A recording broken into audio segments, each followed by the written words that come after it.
एबे आंचलिक पाणीपाग विज्ञान केन्द्र पक्षर एक बड़ खबर अथवा पाणीपाग जनित एक विशेष सूचना सामना को आसी। सूचना अनुसार आगामी 13 तारिख पुणी एक लघुचाप ओडिशा मुहां हेउछि।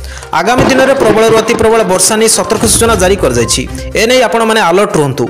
तेरे केउं जिला केते मात्रा विपद रही एने संपूर्ण अपडेट जानिबा, किंतु ता पूर्व वीडियो गोटे लाइक करंतु, सांगमान सहित वीडियोटी को बहुत मात्रा शेयर करंतु। आपण माने जदि हम चैनल पर नुआ प्रथम थर पर हम चैनल को देखुथिबे ताले एबे हम चैनल को सब्सक्राइब करी पाखर आस्तवा बेल आइकन दबी ऑल नोटिफिकेशन पर ऑन कर रखंतु।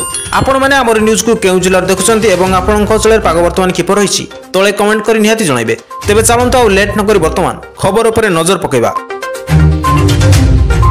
तेबे आगामी 4 दिन पर्यंत राज्य में किछि स्थान में वर्षा आशंका रही। 4 दिन पर अनेक स्थान में मध्यम हालुकर मध्यम धरण वर्षा रही संभावना रही। सहित बिजुली पवन सह घड़घड़ी सतर्क सूचना जारी कर कलाहांडी, कंधमाल, गंजाम, गजपति, नवरंगपुर, नुआपड़ा जिला को सतर्क सूचना जारी कर बिजुली पवन सह झटका पवन घंटा प्रति 40 ରୁ 50 किलोमीटर बेगर बहिबार आशंका रही। उपकूलवर्ती जिलागुड़िक सह मयूरभंज, कोरापुट, मालकानगिरी जिला में खाली बिजुली घड़घड़ी सह झटका पवन बहिबार आशंका रही। बाकी अन्य सब जिले में गोटे कि 2टी स्थान में बिजुली घड़घड़ी सह हालुकर मध्यम धरण वर्षा सह झटका पवन 30 ରୁ 40 किलोमीटर बेगर बहिबार आशंका कर आसंता काली मयूरभंज, केन्दुझर और दक्षिण ओडिशा को सतर्क सूचना जारी कर बिजुली घड़घड़ी सह मझिरे मझिरे झटका पवन 30 ରୁ 40 किलोमीटर बेगर घंटा प्रति बहिबार आशंका रही।